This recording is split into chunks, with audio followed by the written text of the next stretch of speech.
Kasus yang akan kita bahas yaitu tinjauan hukum perdata terhadap sengketa jual beli tanah antar warga di RT 16 Kelurahan Selincah.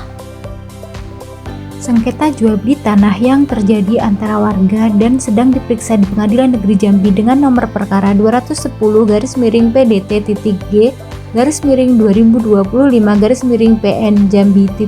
Berdasarkan observasi yang telah kita lakukan, sengketa bermula dari transaksi jual beli tanah yang dilakukan melalui Akta Jual Beli nomor 36 tahun 2020. Tanah yang menjadi objek sengketa memiliki luas 263 meter persegi dan berlokasi di Kelurahan Payo Selincah, Kota Jambi. Perkara diajukan oleh seorang penggugat J yang menggugat dua orang tergugat yaitu H dan J. Selain itu, Badan Pertahanan Nasional atau BPN Kota Jambi juga dilibatkan sebagai turut tergugat karena berkaitan dengan administrasi pertahanan dan pencatatan hak atas tanah. Penggugat berpendapat bahwa transaksi jual beli tersebut telah dilakukan secara sah sesuai dengan ketentuan hukum yang berlaku. Oleh karena itu, penggugat meminta agar hakim menyatakan akta jual beli tersebut sah dan mempunyai kekuatan hukum yang mengikat. Selain itu, penggugat juga meminta agar hak kepemilikan atas tanah tersebut diakui dan sertifikat yang sebelumnya atas nama tergugat dikembalikan kepada pihak yang dianggap berhak. Namun dalam proses persidangan muncul fakta bahwa terdapat pihak lain yang sebelumnya telah menguasai dan mengelola tanah tersebut. Fakta inilah yang kemudian menimbulkan keraguan mengenai siapa pemilik sah tanah yang sebenarnya dan menjadi awal terjadinya sengketa.